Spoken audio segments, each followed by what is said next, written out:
আসসালামু আলাইকুম। আজ আমি আপনাদের সামনে একটা অঙ্কের হিসাব দিতে এসেছি, যে হিসাবটা আমাদের সকলেরই জানা দরকার, কিন্তু আমাদের কেউ জানায় না। আচ্ছা, আপনারা কি জানেন প্রতি বছর 12 বাজার হাটের ডাক হয় কোটি কোটি টাকায়? এমনকি এই বছরও আমাদের প্রিয় 12 বাজার হাটের ইজারা হয়েছে কত টাকায় জানেন?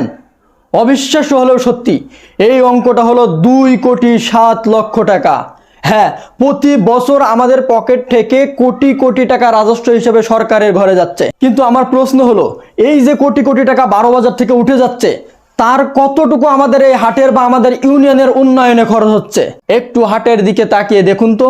সামান্য বৃষ্টি হলেই গরুহাটা সহ বেশ কিছু হাটে হাঁটু সমান কাদা জমে যায়। ব্যবসায়ীদের বসার কোনো ভালো জায়গা নাই বিভিন্ন জায়গায়।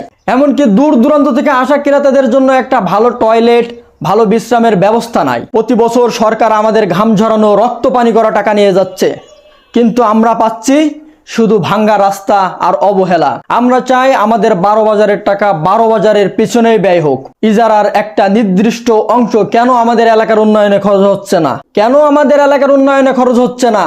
নাকি সরকার ঠিকই দেয়, বাট যারা প্রতিনিধিত্ব করে তারা খেয়ে নেই? কোনটা? হ্যাঁ, এই প্রশ্নের উত্তর সকলেরই অজানা। আমরা শুধু ভোট দেওয়ার মেশিন নয়, আমরা ট্যাক্স দিই, খাজনা দিই, ইজারা দিয়ে হাট ডেকে আনি। আমরা উন্নয়ন চাই। আমরা স্বপ্ন দেখি এমন এক 12 বাজারের, যেখানে ব্যবসায়ীরা সম্মানের সহিত ব্যবসা করবে আর সাধারণ মানুষ তাদের ন্যায্য অধিকার পাবে। আপনারা কি মনে করেন এই 2,07,00,000 টাকার সঠিক হিসাব আমাদের পাওনা নয়? এগুলো আমাদের ঘাম ঝরানো টাকা নয়?